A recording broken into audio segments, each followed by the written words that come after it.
بسم اللہ والصلاة والسلام علی رسول اللہ۔ معزز ناظرین، السلام علیکم ورحمۃ اللہ وبرکاتہ۔ آسان عربی اور قرآنی گرامر کورس ہم پڑھ رہے ہیں۔ اس سے پہلے ہم نے جو چیزیں پڑھ لی ہیں اس میں کسی بھی ناؤن یا کسی بھی اسم کا ہم نے جو مطالعہ کرنا ہے، اس کو جو اسٹڈی کرنا ہے، وہ 4 مختلف پہلوؤں سے ہم نے اس کا جائزہ لینا تھا۔ تو ہم پہلے جو سابقہ ہماری ویڈیوز ہیں، جو لیسنز ہم نے پڑھ لیے ہیں، ان کا خلاصہ آپ کے سامنے میں رکھتا ہوں، اور پھر انشاءاللہ ہم آج کا جو لیسن ہے اس پر بات کریں گے۔ تو ہم نے یہ چیز پڑھ لی کہ جو بھی ناؤن یا اسم جملے کے اندر استعمال ہو رہا ہے، اس کو ہم نے 4 پہلوؤں سے اسٹڈی کرنا ہے۔ 4 پہلوؤں سے اسٹڈی کریں گے تو ہمیں اس کی صحیح پوزیشن واضح ہو جائے گی، اس کا ترجمہ کرنا ہمارے لیے آسان ہو جائے گا۔ سب سے پہلے نمبر پہ اس کی حالت کیا ہے، اس کو ڈیفائن کرنا ہے۔ وہ رفعی حالت میں ہے، نصبی حالت میں ہے یا جری حالت میں ہے، اس طرح ہم نے اس کو اسٹڈی کرنا ہے۔ نمبر 2، اس کی جنس کیا ہے، وہ مذکر ہے یا مؤنث ہے، یہ ہم نے ڈیفائن کرنا ہے۔ تیسرے نمبر پہ اس کا عدد کیا ہے، واحد ہے، تثنیہ ہے یا جمع ہے، یعنی وہ سنگولر ہے، ڈوئل ہے یا پلورل ہے، تو اس کو بھی ہم نے جاننا ہے۔ اور چوتھے نمبر پر اس کی وسعت، یعنی اس کے معنی کی حد کہاں تک ہے، اس کا معنی عام ہے یا خاص ہے، یعنی کہ وہ نکرہ ہے یا معرفہ ہے۔ تو نکرہ جو عام استعمال ہو، جو عام لوگوں کے لیے، یا جس کا معنی محدود نہ ہو، خاص نہ ہو، اور معرفہ وہ ہوتا ہے کہ جس کا معنی خاص ہوتا ہے۔ ان سب کی ڈیٹیلز ہم نے پڑھ لی ہیں، سیکھ لی ہیں، اور ایکسرسائزز بھی ہم نے کر لی ہیں، تو یہاں پہ ہم زیادہ اس پر بات نہیں کر سکتے۔ ہم آج کا جو ہمارا لیسن ہے اس پر چلتے ہیں۔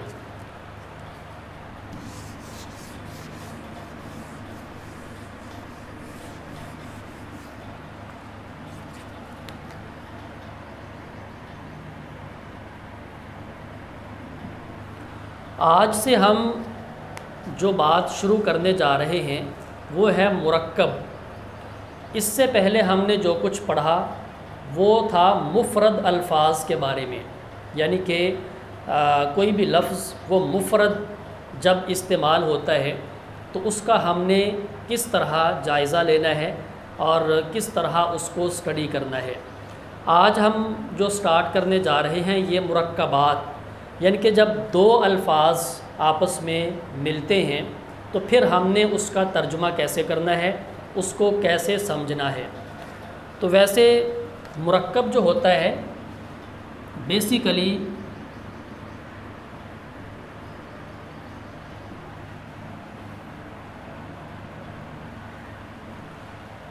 مرکب 2 قسم کا ہوتا ہے۔ ایک ہے مرکب ناقص اور دوسرا ہے مرکب تام۔ مرکب ناقص کا معنی ہوتا ہے کہ انکمپلیٹ سینٹینس، ٹھیک ہے۔ تو ہم پہلے مرکب ناقص ہی پڑھیں گے، یعنی کہ جب 2 الفاظ ملتے ہیں تو وہ مرکب ہوتا ہے، یعنی کہ 2 الفاظ کا آپس کا جو تعلق ہے اسے ترکیب کہا جاتا ہے۔ اور جب زیادہ الفاظ ملتے ہیں، کوئی بات سمجھ میں آ رہی ہوتی ہے، تو پھر اسے کہا جاتا ہے مرکب تام، یعنی کہ وہ کمپلیٹ سینٹینس ہوتا ہے، پورا جملہ ہوتا ہے۔ تو ہم سٹیپ بائی سٹیپ آگے بڑھیں گے۔ پہلے ہم نے مفرد الفاظ پڑھے، اس کے بعد ہم آگے بڑھیں گے مرکب، اور پھر اس سے اگلا ہمارا سٹیپ ہوگا جملہ۔ تو اس طرح انشاءاللہ آپ کے لیے بہت آسانی رہے گی۔ ہماری اردو زبان میں اگر آپ دیکھیں تو بہت سارے الفاظ ہم استعمال کرتے ہیں کہ جو مرکبات کی شکل میں ہوتے ہیں۔ میں ایک مثال یہاں پر لکھتا ہوں یہ دیکھیں، یہ لفظ ہے سمندر، یہ مفرد لفظ ہے، ہم اس کو کہہ سکتے ہیں کہ یہ مفرد ہے، یعنی کہ اکیلا سمندر۔ اس کے ساتھ اگر ہم لگا دیں گہرا، گہرا سمندر، اب یہ ترکیب بن گئی ہے، گہرا سمندر۔ تو اس طرح دیکھیں کہ کتنے ایسے الفاظ ہماری اردو زبان میں یعنی کہ کمپاؤنڈ یا مرکب استعمال ہو رہے ہوتے ہیں۔ آج ہم جس مرکب کے بارے میں پڑھیں گے وہ بہت ہی ایک آسان اور سادہ مرکب ہے، ہماری اردو زبان میں بھی اس کا استعمال بہت زیادہ ہے، اور وہ یہ ہوتا ہے، اس کو کہا جاتا ہے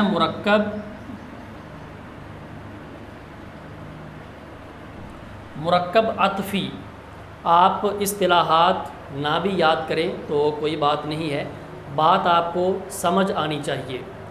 تو یہ کیسے بنتا ہے؟ اس کے بنانے کے دو طریقے ہیں۔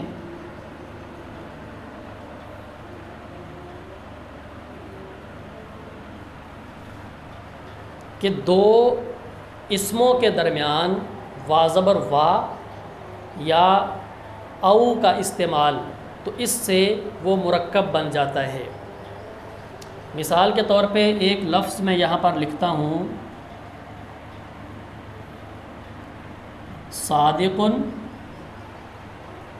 دوسرا لکھتا ہوں یہاں پہ کاذب۔ یہ صادق بھی مفرد ہے، کاذب بھی مفرد ہے، دونوں الگ الگ لکھے ہیں۔ ہم نے اس کا مرکب بنانا ہے تو کیا کریں گے؟ درمیان میں واو ڈال دیں گے، صادق و کاذب۔ تو صادق کا معنی ہے کوئی سچا، وا کا معنی ہے اور، کاذب کا معنی ہے کوئی جھوٹا۔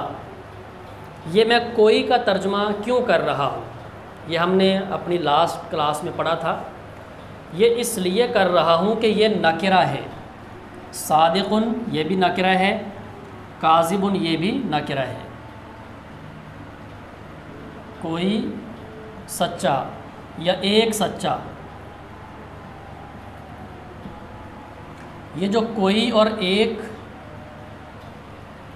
ترجمے میں لکھا ہوا ہے، یہ کس بات کی علامت ہے کہ یہ لفظ کیا ہے؟ نکرہ ہے۔ کوئی سچا آدمی کوئی بھی ہو سکتا ہے، ایک سچا آدمی کوئی ایک بھی ہو سکتا ہے، ٹھیک ہے۔ اسی طرح کوئی جھوٹا، وا کا معنی ہے اور، کوئی جھوٹا یا ایک جھوٹا۔ تو یہاں سے آپ کو یہ بات سمجھ آ گئی کہ مرکب کیسے بنتا ہے۔ جو سب سے آسان مرکب ہے اس کے لیے درمیان میں واو یا او کا جب اضافہ ہوتا ہے دو اسموں کے درمیان، وہ مرکب بن جاتا ہے، جیسے یہاں پر آپ کے سامنے یہ مرکب بن چکا ہے۔ اب میں نے یہ کہا کہ یہ ہے نکرہ، صادق کا لفظ بھی نکرہ ہے، کاذب کا لفظ بھی نکرہ ہے۔ ہم اس کو معرفہ کر دیتے ہیں، تو معرفہ کیسے کریں گے؟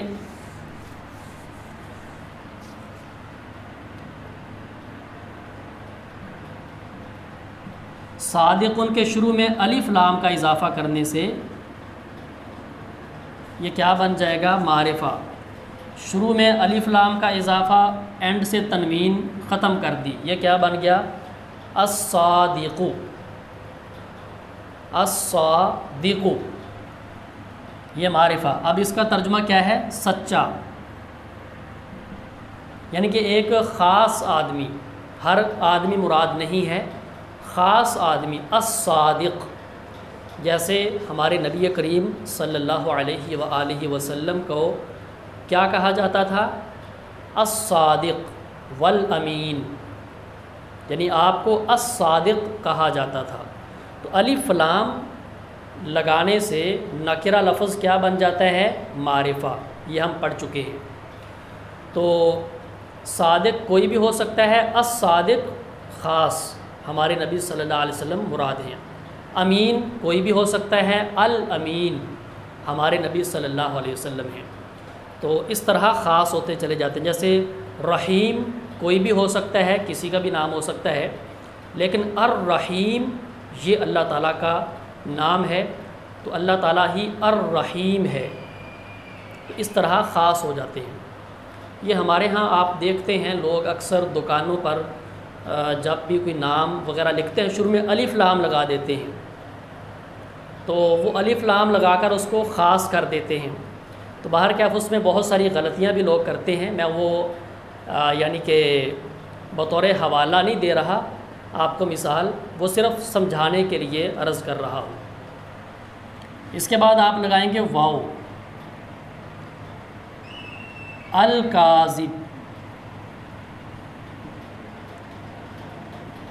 والکاذب، تو واو کو ہم نے کیا کیا، ڈائریکٹ لام کے ساتھ ملا دیا۔ یہ دیکھیں، یہ جو الف تھا جس کو ہم الف بولتے ہیں، یہ دراصل حمزہ ہوتا ہے، اس حمزہ کو ہم نے سائلنٹ کر دیا ہے، اس کو نہیں پڑھا، واو کو ڈائریکٹ لام کے ساتھ ملا دیا ہے۔ اس الف کو یا حمزہ کو کہا جاتا ہے حمزۃ الوصل۔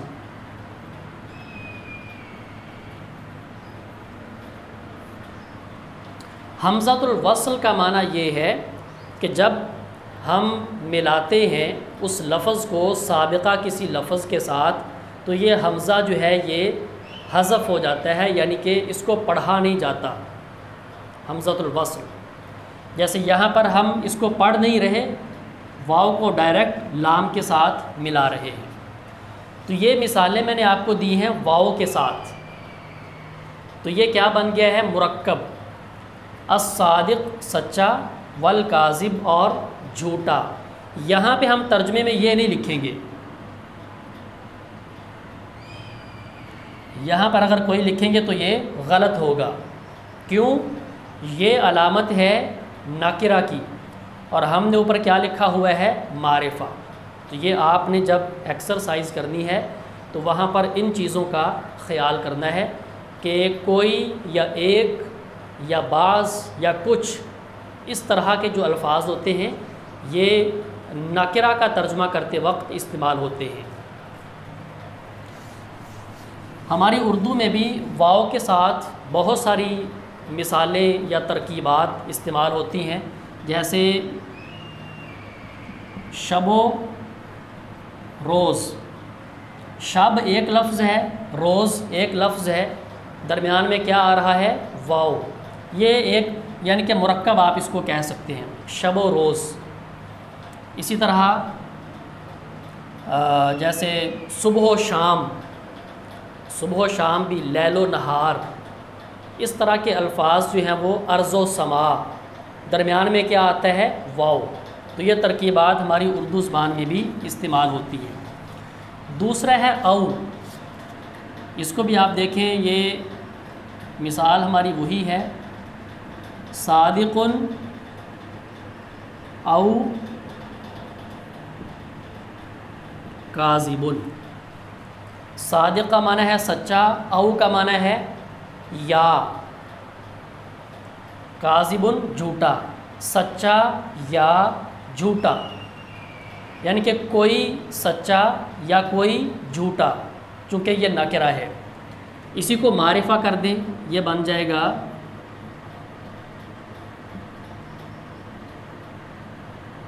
الصادق، الف لام کا اضافہ کیا، تنوین کو ختم کر دیا، تو یہ معرفہ بن گیا۔ اول کاذب، اس کے شروع میں بھی الف لام کا اضافہ کیا، تنوین کو ختم کر دیا۔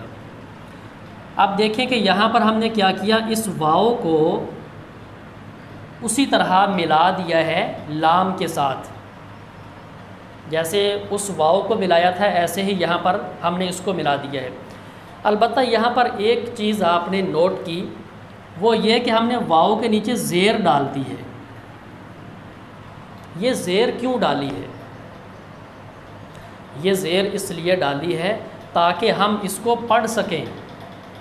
اگر آپ زیر نہیں ڈالیں گے اور وہ جزم ہی رہنے دیں گے تو کیسے پڑھیں گے؟ تو جزم کے ساتھ نہیں نہ ملتی، یعنی کہ یعنی کہ واؤ کے اوپر بھی آپ جزم رکھیں، لام کے اوپر بھی جزم رکھیں تو کیسے پڑھیں گے؟ پڑھنا ممکن نہیں ہے۔ تو یہ پڑھنے کا ایک قاعدہ ہے کہ جب بھی کسی ساکن حرف کو آگے ملایا جاتا ہے تو اس کے نیچے عام طور پہ زیر ڈالی جاتی ہے۔ عام طور پہ کیا ہوتا ہے؟ زیر ڈال کر اس کو آگے ملا دیا جاتا ہے۔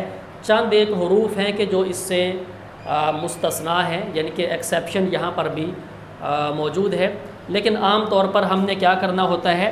زیر ہی ڈالنی ہوتی ہے۔ تو یہ اب دونوں معرفہ بن گئے اور یہ ملا بھی دیا ہم نے، اور آپ نے یہ بھی سمجھ لیا کہ جب جزم والے یعنی کہ ساکن حرف کو ملانا ہے تو کیسے ملانا ہے۔ تو الصادق اوil کاذب، سچا یا جھوٹا،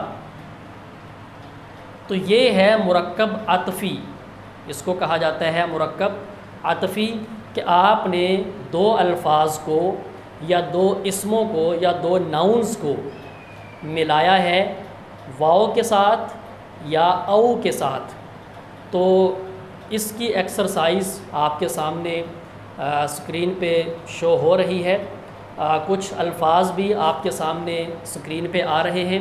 آپ نے سب سے پہلے ان الفاظ کو یاد کرنا ہے اچھی طرح، عربی اور پھر اس کا ترجمہ اس کو یاد کریں، تلفظ آپ اچھی طرح اس کا صحیح کریں، اور پھر یاد کرنے کے بعد ایکسرسائز ہے۔ ایکسرسائز میں کیا ہے کہ عربک سے آپ نے اردو ترجمہ کرنا ہے اور پھر اردو سے عربک کرنا ہے۔ تو بہت سمپل ہے، کوئی اس میں گھبرانے والی بات نہیں ہے۔ وہ سارے کے ساری جو ترکیبات ہیں وہ یہی ہیں، یعنی کہ آپ نے درمیان میں واؤ ڈال دینا ہے، ایک اسم پہلے ایک بعد میں ڈال دیا، درمیان میں واؤ ڈال دیا، تو بس وہ ترکیب بن جائے گی اور اس کا ترجمہ ہو جائے گا۔ تو یہ ساری چیزیں آپ نے اچھی طرح سمجھ کر ایکسرسائز کو حل کرنا ہے، اور ایکسرسائز کرنے کے بعد آپ نے مجھے سینڈ کرنی ہے، انشاءاللہ میں اس کو چیک کروں گا۔ تو آج کا ہمارا لیسن بس یہی ہے، بہت ایزی ہے۔ انشاءاللہ ہم اگلی کلاس میں جو مرکب توصیفی ہے، جو بڑا ایک اہم مرکب ہے، اس کو سمجھیں گے۔ اس کا استعمال بھی بہت زیادہ ہے اور اس کو سمجھنا بھی بہت ضروری ہے، تو انشاءاللہ اس پر ہم ڈیٹیل سے بات کریں گے۔ سبحانک اللہم و بحمدک، اشہد ان لا الہ الا انت، استغفرک و اتوب الیک۔ والسلام علیکم ورحمۃ اللہ وبرکاتہ۔